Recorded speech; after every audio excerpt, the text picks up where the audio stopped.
একদিকে ছাত্রদের উপরে নির্যাতন করা হচ্ছে, দেশের ইন্টারনেট কানেকশন অফ করে দেওয়া হয়তো বা তুমি আমি তোমরা সবাই আবার 90 দশকের মতো জীবন যাপন করতেছি, সারাক্ষণ এদিক ওদিক ঘুরতেছি, 90 দশকের মতো বন্ধু বান্ধব নিয়ে আড্ডা দিতেছি, মোবাইলে পড়ে থাকা আগের অফলাইন গেমস গুলো খেলে টাইম পাস করতেছি। আইনো তোমরাও সেম কাজগুলো করতেছো, কিন্তু দেশের এই পরিস্থিতি থাকার পরও কিছু কিছু বাংলাদেশের সেলিব্রিটিরা তারা সবাই তাদের জায়গা থেকে এগিয়ে আসে, তারা সশরীরে সবাই আন্দোলনে উপস্থিত থাকে। তো চলো গাইস, আজকে প্রথমে দেখি যে কারা কারা আন্দোলনে সশরীরে উপস্থিত ছিল। আমি নাসা না, বাংলাদেশে অনেক বড় বড় সেলিব্রিটি, দেশে কোনো বন্যার সময় কোনো দুর্যোগের সময় যাদেরকে দেখা যায় বিকাশ নাম্বার নিয়ে আসতে, হ্যাঁ ওইরকম সেলিব্রিটিদের সম্পর্কে কিছু বলার আগে যারা সেলিব্রিটি হয়ে ছাত্রদের সাথে সশরীরে মিছিল করছিল, আন্দোলন করছিল, তাদের ভিডিওগুলো দেখা যাক।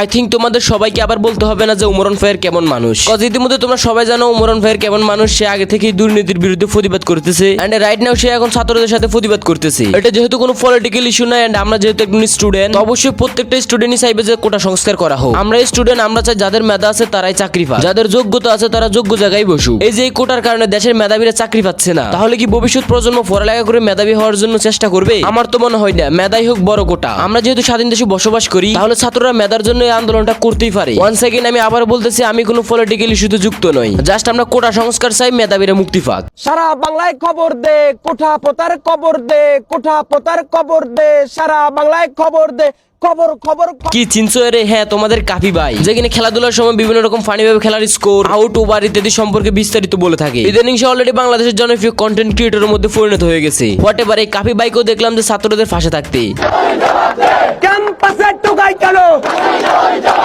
এই আন্দোলনে ছাত্রদের পাশে সরাসরি উপস্থিত ছিল বাংলাদেশে আরো অনেক অনেক কন্টেন্ট ক্রিয়েটর, তার মধ্যে একজন হচ্ছে সালমান মুক্তাদির। স্পেশালি তাকে রেসপেক্টও জানাতে হয়, কারণ সে ছাত্রদের পাশে অনেকখানি ছিল। ওই যে একটা বাণী আছে না, আমরা খারাপ ছেলে খারাপ সময় কাজে আসি, তার সাথে ছিল বাংলাদেশের আরেকজন কন্টেন্ট ক্রিয়েটর লিলিফুট ফারহান। আইনো তোমরা ওকে চিনো কিনা, না চিনলো চিনিয়ে দিলাম। সেও কিন্তু আন্দোলনে ছাত্রদের পাশে সশরীরে ছিল, এন্ড দেখলাম যে সে ছাত্রদের মধ্যে পানি বিতরণ করতেছে, এভরিথিং, মানে এক কথায় বলা যায় যে সে ছাত্রদের পাশেই ছিল।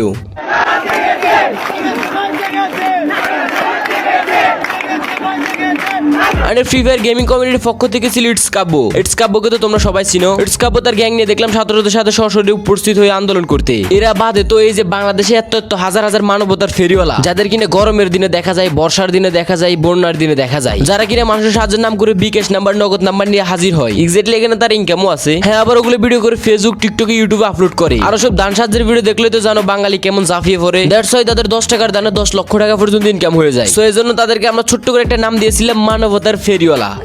বন্যা হইলে পাশে দাঁড়াবো তোমাদের, কারণ বন্যার সময় ইনকাম ভালো হয় আমাদের।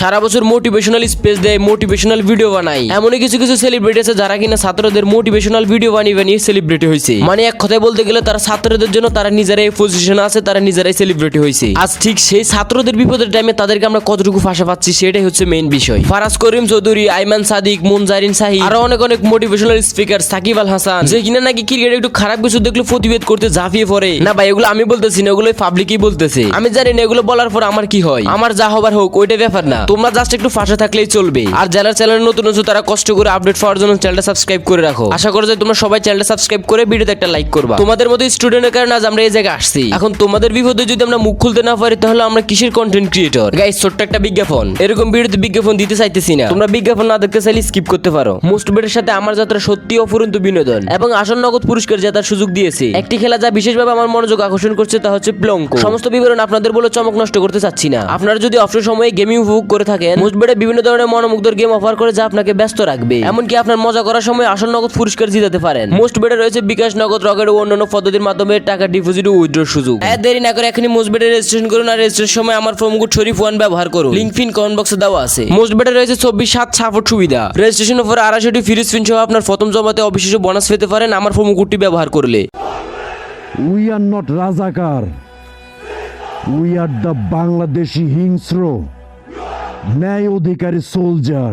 বুঝলাম না গাইস, সামান্য একটা ইস্যু যেখানে মেধাবী ছাত্ররা যাতে চাকরি পায়, কোটা সংস্কার করার জন্য একটা আন্দোলন করতেছিল। স্বাভাবিক, স্বাধীন দেশের মানুষ আন্দোলন করতেই পারে কোটা সংস্কার করার জন্য। যেখানে বর্তমানে কোটা দাঁড়িয়ে আছে 56%। বাংলাদেশের ছাত্রছাত্রীরা তো কোটা তোলার কথা বলে নাই, তারা বলছে কোটা সংস্কার করে 4%, 5% বা 10% এর ভিতরে রাখাও। এই দাবিটা বাংলাদেশ সরকার চাইলেই প্রথমে মানতে পারতো। কোটা কি এমন এক জিনিস যেটা 56% রাখতে হবে, যেখানে বর্তমান বাংলাদেশে 100 জনের মধ্যে মাত্র 46 জন মেধা দিয়ে চাকরি পায়। তাহলে আমি বলবো এই কোটা দেশ ও জাতির জন্য কি কাজে লাগতে পারে। হ্যাঁ, অবশ্যই আমরা মুক্তিযোদ্ধাদের শ্রদ্ধা করি, তাদের শরণার্থে তাদের রেসপেক্টে অল্প কিছু পার্সেন্ট কোটা রাখা যায়, 5 থেকে 10%। বাট তাই বলে সব মিলিয়ে কোটা 56%, লিটারালি এটা তো মেধাবীদের সাথে দুর্নীতি হচ্ছে। এই কোটার কারণে মেধাবীরা চাকরি পাচ্ছে না। আমি একজন বাংলাদেশি স্টুডেন্ট হয়ে জাস্ট এটাই বলবো যে বাংলাদেশ এগিয়ে যাচ্ছে, যাক, বাংলাদেশের উন্নতি হচ্ছে, হোক, বাট আমরা চাই বাংলাদেশ থেকে কোটা সংস্কার করা হোক। আর এই যে বাংলাদেশের ঘরে ঘরে এত হাজার হাজার মানবতার ফেরিওয়ালা গুলা, গাইস তোমরা বিশ্বাস করবে কিনা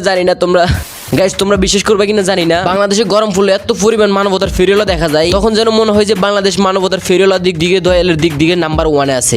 বর্তমানে এই পরিস্থিতি দেখার পর বোঝা যাচ্ছে যে বাংলাদেশের মানবতার ফেরিওয়ালা তো দূর, বাংলাদেশ থেকে সব সেলিব্রিটি গুলোই কোথায় হারিয়ে গেছে। তার উপর আবার নেটওয়ার্ক বন্ধ, আমরা চাইলেও কোনো কিছু করতে পারতেছি না। তোমরা হয়তো বা অনায়াসে সারাদিন বন্ধু বান্ধবের সাথে আড্ডা দিতেছো, ঘুরতেছো, ফিরতেছো, খাইতেছো, হয়তো বা কষ্ট শুধু একটাই যে তোমরা নেটওয়ার্ক ইউজ করতে পারতেছো না। বাট যাদের বাড়ি আশেপাশে আন্দোলন হচ্ছে, প্রতিনিয়ত পুলিশ অ্যাটাক করতেছে, তারা হয়তো জানে যে রাতে ঘুমানো কতটা কঠিন। আরেকটা কথা কি, দেশে এত কিছু ঘটে যাওয়ার পরও বাংলাদেশ টিকটকবাসীরা এখনো টিকটকে যেগুলো করতেছে, ইন্টারনেট না থাকার কারণে ব্রেকআপ হয়েছে, কিন্তু আমার তো ফ্রি ফায়ার খেলা বন্ধ হয়েছেই, সাথে অ্যালেক্সটার, নাতাশা, ড্যানি ডেলিয়েন্স এদের সাথে যোগাযোগ বন্ধ হয়ে গেছে। যাই হোক গাইস, এসব টিকটকারদের সম্পর্কে আমার কিছুই বলার নাই, তবে হ্যাঁ, তোমরা এদেরকে নিয়ে এক লাইন কমেন্ট বক্সে বলে যাও। তারপর ইন্টারনেট চলে আসলো, আর ইন্টারনেট আসার খুশিতে আমরা ভুলেই গেলাম যে কেন এতদিন ইন্টারনেট বন্ধ ছিল। এই যে ভাই, এরাই হচ্ছে আসল সেলিব্রিটি। তোমরা কমেন্ট বক্সে বলো না যে ভাই আপনি এত কেন উমরন ফায়ারের সুনাম করেন। হ্যাঁ, এই যে এসব কারণে আমি উমরন ফায়ারের সুনাম করি। এরপর যদি তোমাদের আমার ভালো না লাগে তাহলে আনসাবস্ক্রাইব করতে পারো। আমিও দেখতে চাই কয়জন আনসাবস্ক্রাইব করে আর কয়জন সাবস্ক্রাইব করে। তোমরা যারা উমরন ফায়ারের হ্যাটার্স আছো তারা আমাকে আনসাবস্ক্রাইব করো, আর যারা উমরন ফায়ার লাভার আছো, উমরন ফায়ার আর্মি আছো, তারা সাবস্ক্রাইব করো। বাংলাদেশে তো হাজার হাজার সেলিব্রিটি আছে, কয়জনকে দেখছো এসব বিষয় নিয়ে ভিডিও বানাইতে, কয়জনকে দেখছো এসব বিষয় নিয়ে কথা বলতে। নেটও ঠিক হইলো, দেশের পরিস্থিতিও অনেকটা স্বাভাবিক হইলো, কোটারও রায় হইলো, মাঝখান দিয়ে আমাদের মায়েরা শুধু তাদের সন্তানদের হারাইলো। এই জন্যই তোমাকে এত ভালো লাগে। Love you bro, love you. যাই হোক গাইস, এই ছিল আজকের ভিডিও। আই হোপ তোমাদের ভিডিওটা অনেক ভালো লাগছে। দেখা হচ্ছে পরবর্তী কোনো ভিডিওতে, ততক্ষণ সবাই ভালো থাকবেন, সুস্থ থাকবেন, টেক কেয়ার, আল্লাহ হাফেজ।